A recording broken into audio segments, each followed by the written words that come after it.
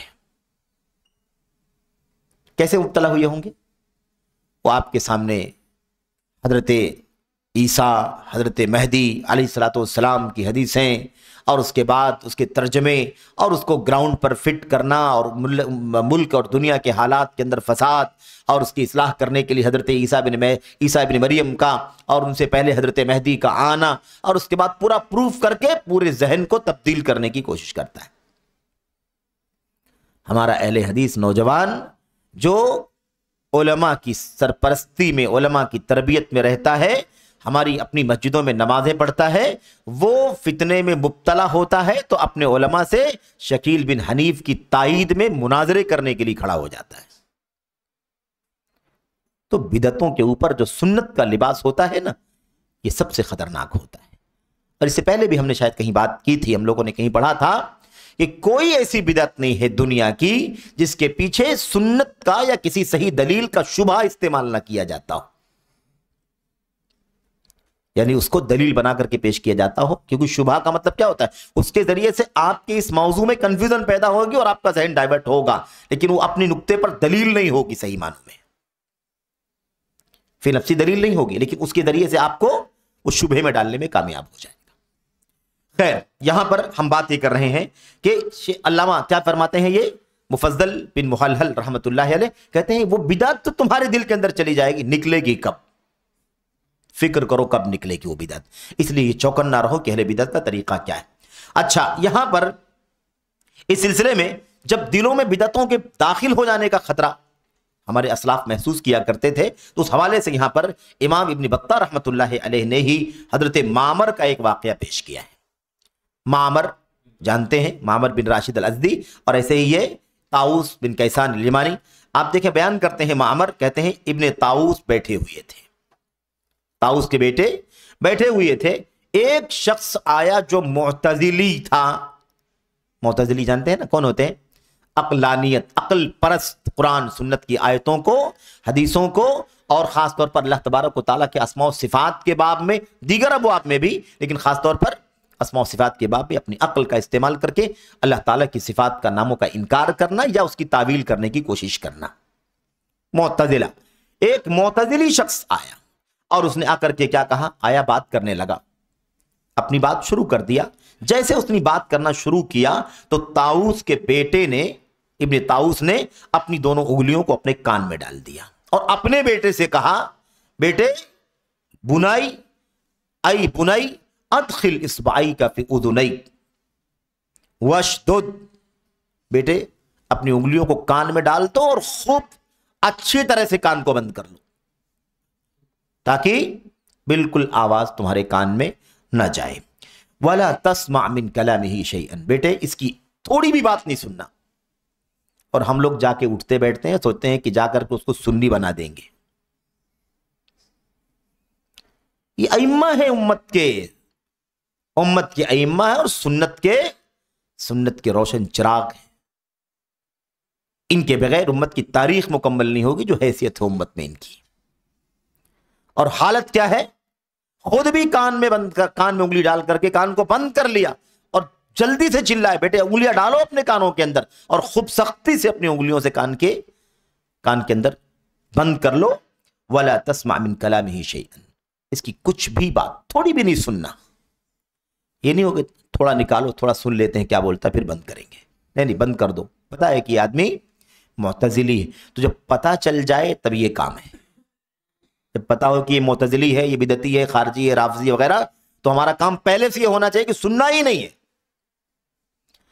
جو تجربہ کیا ہوا ہے، چیک کیا ہوا ہے، اس کو چیک کرنے کی کہاں ضرورت ہے؟ سمجھ رہے ہیں نا؟ تو کان بند کرنا اپنا کام ہے. کیا کہا؟ معمر کہتے ہیں یعنی ان القلب ضعیف. جو شاگرد ہیں معمر، وہ کہتے ہیں بتانا یہ چاہتے تھے ابن طاؤس کی دل کمزور ہوتا ہے. اگر کان کے راستے سے بدعت دل میں اتری تو پھر دل کمزور ہے، بدعت اس پر حاوی ہو جائے گی. مقابلہ ہوگا، دل ہار جائے گا. مقابلہ ہوگا تو دل ہار جائے گا، بدعت حاوی ہو جائے گی، دل کمزور ہے. ٹھیک ہے. ایسے ہی اچھا ابن بطہ رحمۃ اللہ علیہ نے اور بھی کئی ایک آثار اسلاف کے اس سلسلے کے نقل کیے ہیں. یہاں پر ایک معتزلی کا اور ایک واقعہ آپ دیکھیں. ایک معتزلی کا باقاعدہ گفتگو ہوئی اس سے. تو امام عبد الرزاق کی بات ہے. امام عبد الرزاق صنعانی مصنف والے، امام عبد الرزاق صنعانی صاحب المصنف، یہ خود ان کا اپنا واقعہ ہے، اپنے بارے میں بیان کرتے ہیں. امام عبد الرزاق کہتے ہیں مجھ سے ابراہیم بن محمد بن ابو یحییٰ نے کہا. یہ کون ہے؟ معتزلی ہے. ابراہیم بن محمد بن ابو یحییٰ یہ معتزلی ہے، ایک معتزلہ میں سے ایک شخص ہے. اس شخص کے بارے میں بیان کرتے ہیں کہ مجھے آ کر کے یہ ابراہیم کہنے لگا مجھ سے، ارى المعتزلہ عندکم کثیرا. بھائی امام عبد الرزاق صاحب، آپ کے علاقے میں دیکھ رہا ہوں کہ معتزلہ تو بہت ہے، معتزلہ کی تعداد بہت ہے. قلت نعم. عبد الرزاق رحمۃ اللہ علیہ فرماتے ہیں کہ میں نے کہا ہاں صحیح کہہ رہے ہو. وَهُمْ يَزْعَمُونَ أَنَّكَ مِنْهُمْ. اور جو معتزلی یہاں بہت سارے ہیں، تم کہہ رہے ہو کہ یہاں بہت ہیں، یہ سارے معتزلی یہ سمجھتے ہیں کہ تم بھی انہی کے بھائی ہو. یعنی صاف کر دیا کہ تم یہ مت سمجھو کہ تم آئے ہو معتزلہ کی برائی کرنے کے لیے تو میں دھوکے میں آ جاؤں گا کہ تم معتزلی نہیں ہو. پروپیگنڈا سمجھ میں آیا کہ نہیں سمجھ میں آیا؟ ایک معتزلی آ کر کے کہتا آپ کے علاقے میں معتزلہ والے بہت، معتزلی فکر کے بہت سارے لوگ ہیں. انہوں نے فوراً کہا کہ اور جو یہاں پر ہے نا وہ آپ کو بھی اپنا ہی ساتھی سمجھتے ہیں، یعنی آپ بھی انہی میں سے ہو. آپ کیا کہنا چاہتے ہو؟ یہ علم تھا، سنت کے امام ہے نا، یہ محدث ہے امام عبد الرزاق صنعانی رحمۃ اللہ علیہ. اس لیے یہ بات انہوں نے سمجھی اور فوراً کیا کہا، یہ بھی معتزلی ہیں اور تم بھی انہی میں سے ہو. جب یہ بات سنی تو یہ ابراہیم ابو یحییٰ کہنے لگا افلا تدخل معی هذا الحانوت. تو کیا خیال ہے اگر آپ اجازت دیں تو چلتے ہیں اس دکان میں، چائے خانے میں بیٹھ جاتے ہیں تھوڑی دیر کے لیے اور میں تم سے کچھ بات کر لیتا ہوں. یہ طریقہ کہہ دیا کہ تم بھی معتزلی ہو، یہ لوگ تم کو بھی معتزلہ ہی میں شامل کرتے ہیں. تو کہا کہ کیا خیال ہے چلو تھوڑی دیر اس دکان میں بیٹھے. حانوت کے معنی دکان کے ہوتے ہیں، یعنی جو بھی بیٹھنے کی جگہ مجلس ہو، آؤ یہاں تھوڑی دیر کے لیے بیٹھتے ہیں تاکہ میں تم سے کچھ بات کر لوں. قال قلت. امام عبد الرزاق کہتے ہیں کہ میں نے اس سے کہا لا، نہیں یہ تو ہو ہی نہیں سکتا، تمہارے ساتھ میں کیسے بیٹھوں گا. قال لما. تو ابراہیم ابو یحییٰ نے کہا معتزلی نے، کیوں لیکن؟ قلت. امام عبد الرزاق کہتے ہیں میں نے کہا لأن القلب ضعیف والدین لیس لمن غلب. دل کمزور ہے، تمہاری بدعت اعتزال کی میرے دل میں کہیں نہ چلی جائے، اور دین اس کے باپ کا نہیں ہے جو غالب ہو جائے. دین اس کا نہیں ہے جو غالب ہو جائے. یعنی ابھی تم بیٹھو گے تو مجھ سے بات کرو گے، اپنی بدعت پیش کرو گے اور مجھے گھماؤ گے، مجھے بہکاؤ گے، ہے نا، سمجھانے کی کوشش کرو گے.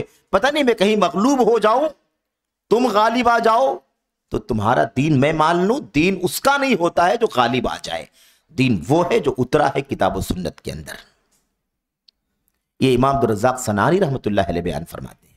دیکھا آپ نے، اب معتزلہ کے خلاف رد ائمہ کرتے تھے کہ نہیں کرتے تھے؟ یہ سلوک کرتے تھے، یہ سلوک، یہ طریقہ تھا ہمارے اسلاف کا. یہ جو عقل پرستی چل رہی ہے وطن عزیز میں، دعوت کی فیلڈ میں، ماضی قریب سے لے کر کے آج تک اور پوری دنیا کے گوشے گوشے میں، یہ کون سی فکر ہے؟ یہ سنت ہے، یہ عقل پرستی، یہ اعتزال ہے. اعتزال جدید کہتے ہیں، نئی عقل پرستی. وہ معتزلہ تو پرانے تھے، اعتزل عن واصل والے، لیکن آج اعتزال جدید ہے. یعنی وہی عقل پرستی کا نیا راستہ نکلا ہوا ہے.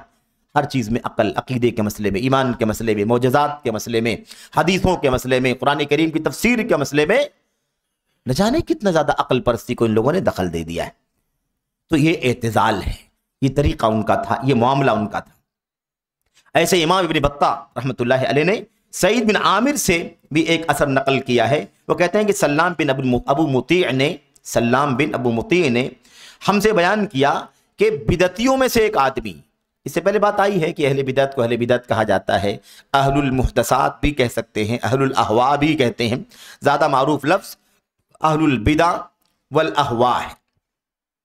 اور بہت سارے الفاظ ہیں، اصحاب الجہالات بھی کہا جاتا ہے، اصحاب الضلالات بھی کہا جاتا ہے، اور بہت ساری تعبیرات ہیں امت کے علماء اپنی کتابوں میں استعمال کرتے ہیں۔ لیکن بہرحال یہ بدعات اور ہوا، ان دونوں کا لفظ، ان دونوں الفاظ کا استعمال کافی زیادہ ہے۔ یہاں پر دیکھیے سلام بن ابو مطیع بیان کرتے ہیں کہ ایک شخص بدعتیوں میں سے آیا اور ابو ایوب سختیانی رحمۃ اللہ علیہ سے کہنے لگا۔ ایوب سختیانی مشہور ائمہ میں سے ہیں۔ ایوب سختیانی رحمۃ اللہ علیہ سے اس نے کہا، اے ابو بکر، ان کی کنیت ہے ایوب سختیانی کی، اے ابو بکر، اسألک عن کلمہ، میں آپ سے ایک بات پوچھنا چاہتا ہوں۔ پوچھنا چاہتا ہے یا بتانا چاہتا ہے؟ پوچھنے کے نام پر بتانے کا کام بدعتی کرتے ہیں۔ اسألک عن کلمہ، میں آپ سے ایک لفظ کے بارے میں پوچھنا چاہتا ہوں۔ امام ایوب سختیانی رحمۃ اللہ علیہ نے کہا، وَجَعَلَ يُشِيرُ بِإِصْبَعِهِ، اور اپنی انگلی سے اشارہ کرنے لگے، اپنی انگلی سے اشارہ کرتے ہوئے کہا، وَلَا نِصْفَ کلمہ، آدھی بات بھی نہیں کرنا ہے، مجھے تم سے آدھی بات بھی نہیں سننا ہے۔ تمہارے سوال میں تم نے کہا ہے کہ میں تم سے ایک بات پوچھنا چاہتا ہوں، میں تم سے آدھی بات بھی نہیں کرنا چاہتا۔ وَلَا نِصْفَ کلمہ، وَلَا نِصْفَ کلمہ، 2 بار 3 بار دہرا کر کے کہا کہ نہیں، آدھی بات بھی نہیں کرنی ہے، کیونکہ وہ کون تھا؟ رجلا من اہل الاہواء، بدعتیوں میں سے ایک آدمی تھا۔ اور یہ ساری بدعتیں کون سی ہیں؟ عقیدے کی، منہج کی، فکر کی، اصول کی بدعتیں ہیں۔ تو سلف صالحین کا طریقہ یہ تھا میرے بھائیوں کہ یہ بدعتیوں کی باتیں بالکل سننا نہیں چاہتے تھے، بالکل سننا نہیں چاہتے تھے، ایک لفظ بھی، آدھا لفظ بھی سننا نہیں چاہتے تھے۔ آج حالت کیسی ہے؟ آج حالت ایسی ہے کہ جن کے منہج کے بارے میں پتا ہے کہ فاسد ہے، یا جن کا منہج نہیں معلوم ہے، ان نون ہے، مجھول منہج، اس کا چہرہ واضح نہیں ہے کہ وہ کس فکر کا ہے، کس عقیدے کا ہے، ایسے کتنے سارے لوگوں کو ان کی ظاہری چمک دمک، اس کی چکنی چپری باتوں، اس کے زرق برق رویے اور اس کے کرنٹ ایشوز پر بات کرنے کی وجہ سے نوجوانوں کا ایک بہت بڑا طبقہ ان پر فریفتہ ہوا پھر رہا ہے، ان کا گرویدہ ہوتا ہوا گھوم رہا ہے، اور ایسا لگتا ہے کہ اس سے بڑا امت کا ہمدرد، امت کا خیرخواہ اور کوئی بھی نہیں ہے۔ میرے بھائیو، شاگرد بنا ہوا ہے، سنتا ہے، پر مسلسل سارے دروس کو سنتا ہے، کتابوں کو پڑھتا ہے، مطالعہ کرتا ہے، دیکھتا ہے، اسی سے وابستہ۔ ایسے کتنے ہمارے نوجوان ہیں، جبکہ ایسے لوگ جن کے منہج کے بارے میں ان کا فساد معلوم ہے، واضح ہے۔ تو یہ اتنا خطرناک مسئلہ ہے کہ وہ اتنا بھی سننا نہیں چاہتے تھے، اور ہم پورا سننے کے لیے اپنے آپ کو ان کا شاگرد بنا لیتے ہیں، ان کی کتابیں پڑھتے ہیں، ان کے لٹریچرز کو دیکھتے ہیں۔ یہ بہت ہی خطرناک مسئلہ ہے۔ تو اس سے یہی نہیں کہ سنتے نہیں تھے، آدھی بات بھی نہیں سنتے تھے، بلکہ ان سے چوکنا کرتے تھے تاکہ دل کے اندر ان کی بدعتوں میں سے کوئی چیز داخل نہ ہو جائے کہ یہ چیز ہلاکت کا سبب بن سکتی ہے۔ ان لوگوں کا کیا حال ہوگا؟ شیخ عبدالسلام برجیز کہہ رہے ہیں، ان لوگوں کا کیا حال ہوگا جو بدعتیوں کی ہمنشینی اختیار کرتے ہیں، ان کے ساتھ اٹھنا بیٹھنا کرتے ہیں، ان کے ساتھ چل پھرت کرتے ہیں، اس کے دروس میں حاضر ہوتے ہیں۔ فَكَيْفَ، کیا فرمایا؟ فَكَيْفَ بِاللَّهِ يَكُونُ قَوْلُهُمْ فِي مَنْ يُجَالِسُ الْمُبْتَدِعَ وَيَحْضُرُ دُرُوسَهُ، اس کا کیا حال ہوگا جو ان کا ساتھی بنا ہوا ہے اور ان کے دروس کو برابر اٹینڈ کرتا ہے، حاضر ہوتا ہے۔ تو خطرناک مسئلہ ہے۔ بہرحال شیخ کہتے ہیں اس میں کوئی شک نہیں ہے کہ ایسا ہو سکتا ہے کہ سلف صالحین کی یہ باتیں سن کر کے، پڑھ کر کے بھاری لگتی ہوں، یقیناً یہ بھاری ضرور ہیں، لیکن اہل بدعت کا جو شر ہے امت کے حق میں، اس کے مقابلے میں کچھ بھی نہیں ہے۔ جو شر امت پر ان بدعتیوں کا ہے، اس کے مقابلے میں یہ کچھ بھی نہیں ہے۔ اچھا، اس کے بعد دیکھیے امام سفیان ثوری رحمۃ اللہ علیہ کا ایک واقعہ نقل کیا ہے، اور یہ سارے اقوال سلف جو ہم پڑھ رہے ہیں بمبئی میں، ہے نا، ان میں سارے اقوال اور زیادہ مزید بہت سارے اقوال یہ سب آنے والے۔ سفیان ثوری رحمۃ اللہ علیہ جب بصرہ تشریف لائے تھے تو ربیع بن صبیح کا مسئلہ تھا، ربیع بن صبیح کا مسئلہ تھا۔ اس کے بارے میں غور کرنے لگے کہ یہ ربیع کا مسئلہ کیا ہے، اس کی فکر کیسی ہے، بصرہ میں یہ آدمی رہتا ہے، یہ کس عقیدے کا ہے، کس منہج کا ہے، کس فکر کا ہے۔ اس کے بارے میں سوچنے لگے اور دیکھنے لگے کہ لوگوں کے ہاں بڑا مقبول ہے۔ یہ بھی ایک مسئلہ ہے نا، آج کل تو کریز دیکھا جاتا ہے، مقبولیت دیکھی جاتی ہے نا، شہرت دیکھی جاتی ہے، اس کا نام کتنا ہے، اور میڈیا کے الفاظ میں بات کریں تو اس کے مطلب اس کے چینل سے جڑے ہوئے کتنے ہیں، اس کے ویورز کتنے ہیں، اور اس کے لائک کرنے والے، پسند کرنے والے، یہ سارا معیار بن گیا ہے آج یہ امت کی. میں سمجھتا ہوں کہ وہ رگ ہے جو سب سے زیادہ دفتی ہوئی رگوں میں سے ایک رگ ہے کہ معیار اس قدر علم کا، دعوت کا پست ہو گیا ہے کہ یہ بازار کی چیزوں کو بھی، دنیا داروں کی چیزوں کو بھی دین اور دعوت میں معیار بنا دیا گیا. یہ دیکھا جاتا ہے اس کا کریز کتنا زیادہ ہے میرے بھائیوں، کس کی مقبولیت کتنی زیادہ ہے. افسوس. بہرحال تو امام سفیان ثوری رحمۃ اللہ علیہ جب آئے بصرہ تو کہتے ہیں ربیع بن صبیح کے معاملے میں غور کرنے لگے، اور اس کے لوگوں کے ہاں اس کی قدر کیا ہے، لوگوں کے ہاں اس کی قدر کیا، اس پر غور کرنے لگے. کہتے ہیں فسأل عن مذہبہ، دیکھا کہ لوگ مقبول تو بہت ہے یہ لوگوں کے ہاں، اس کی عزت، اس کا احترام بہت زیادہ ہے، تو اس کے مذہب کے بارے میں پوچھا، یعنی اس کی فکر، اس کا عقیدہ کیا ہے. فقالوا له، تو لوگوں نے بتایا ما مذہبہ الا السنہ، اس کا منہج جو ہے، مذہب کو منہج آپ کہہ لیں آسانی سمجھنے کے لیے، اس آدمی کا مذہب اور منہج یعنی جس پر چلتا ہے، منہج بھی کہتے ہیں اس راستے کو جس پر چلا جاتا ہے، اور مذہب بھی جس پر چلا جاتا ہے، تو اس کا مذہب جو ہے سنت ہی ہے. لوگوں نے کیا جواب دیا؟ ما مذہبہ الا السنہ، سنت ہی اس کا منہج، یعنی سنت ہی پر چلنے والا یہ آدمی ہے. اے یعنی کیا معنی تھا اس کا کہ اس کا منہج سنت ہی ہے؟ اس کا معنی تھا کہ ہم اس کے منہج کے بارے میں سوائے سنت کے اور کچھ نہیں جانتے ہیں. یعنی ہماری معلومات کی حد تک آدمی کیسا ہے؟ سنت پر چلنے والا ہے. لوگوں سے جب پوچھا امام سفیان ثوری نے ربیع بن صبیح کے بارے میں تو لوگوں نے کہا کہ نہیں، اس کا منہج تو سنت کا ہی، کیونکہ ہم کو اس کے بارے میں سنت کے سوا اور کسی چیز کا پتہ نہیں ہے، یعنی سنت ہی پر چلنے والا آدمی. تو امام سفیان ثوری، یہ دیکھو یہ امت کے علماء ہے نا، حکما، حکیم ہے، امت کی رگوں کو سمجھنے والے یہ ائمہ ہے.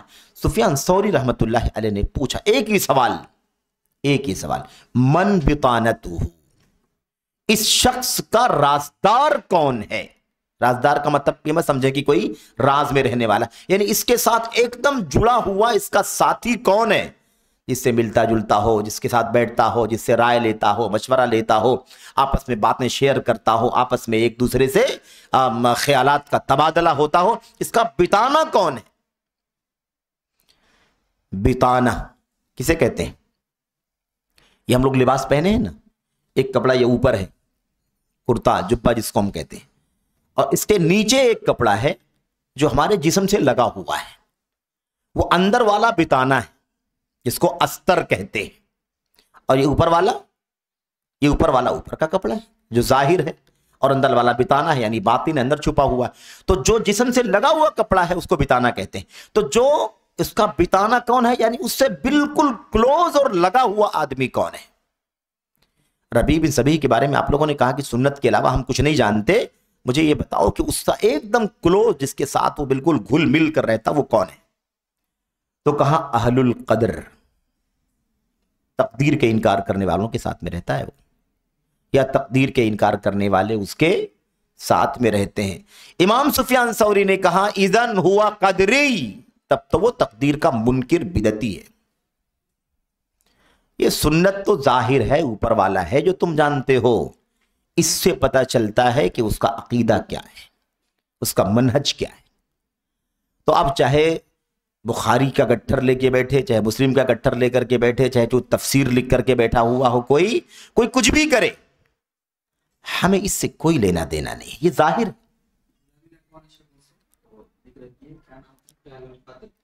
اہل القدر، تقدیر کا انکار کرنے والے، قدریہ، یہ تو آیا ہوگا آپ کے یہاں عقیدے کے اندر. تو قدریہ اور جبریہ، تقدیر کا انکار کرنے والے قدریہ، اور تقدیر کے پیچھے بندوں کو مجبور ہونے کا عقیدہ رکھنے والے جبریہ، دونوں بدعتی ہیں، دونوں گمراہ ہیں. تو اہل القدر اس کے ساتھ میں رہتے ہیں. تو امام سفیان نے کہا پھر آپ زیادہ بات کرنے کی ضرورت نہیں ہے، پھر وہ قدری ہے، یعنی وہ بھی تقدیر کا منکر ہے، بدعتی ہے. اس کے ظاہر کو تم دیکھ کر کہہ رہے ہو کہ اس کا تعلق سنت کے علاوہ کسی چیز سے نہیں ہے، وہ ظاہری چیز ہے. اس کا بتانہ جب اہل قدر لوگوں کے ساتھ میں وہ رہتا ہے، گھل مل کر کے ان کے ساتھ اٹھتا بیٹھتا ہے، تو اس کا مطلب یہ ہے کہ وہ بھی اسی تقدیر کے منکرین میں شامل ہے، وہ بھی قدری آدمی ہے. تو فرقے کو قدریہ کہتے ہیں اور ایک شخص کو قدری کہتے ہیں۔ خلاصہ یہ ہوا کہ یہ ہے اہل بدعت کے بارے میں ہمارے امت کے ائمہ اور علماء کا موقف اور منہج۔ کہہ سکتے ہیں لیکن اس میں بھی بتانا والی بات کبھی کبھی نہیں آتی، کیونکہ بہت واضح ہے نا، اس کے اندر جگری دوست کے اندر آتا ہے، لیکن بتانا اس سے باریک۔ بتانا ضروری نہیں کہ وہ دوست ہو جگری، ضروری نہیں کہ اس کا دوست ہو، لیکن اس کے ساتھ اس کا گھل مل کر کے رہنا اور اسی سے کوئی بات شیئر کرنا، اسی سے کوئی چیز پوچھنا، اسی کے مشورے سے چلنا، یہ کام ہوتا ہے۔ جو مستشار ہوتے ہیں نا، ایڈوائزر، انہیں کو عام طور پر بتانا کے لفظ سے یاد کیا جاتا ہے۔ اسی لیے دیکھیے کہ مسلم حکمرانوں کے سلسلے میں امت کے علماء جب دعائیں کرتے ہیں نا، تو یہ بھی کہتے ہیں کہ اللہ تعالیٰ ان کو نیک بتانا عطا فرما، خیر خواہی کرنے والا بتانا عطا فرما۔ اللہم ارزقہ البطانۃ الصالحۃ الناصحہ، اے اللہ اسے بتانا عطا فرما جو صالح ہو اور ناصح یعنی خیر خواہی کرنے والا ہو، اچھا ہونا چاہیے، کیونکہ جیسے وہ بتائے گا ویسے ہی آگے والے چلیں گے۔ تو یہ چیز بہت بنیادی ہوتی ہے۔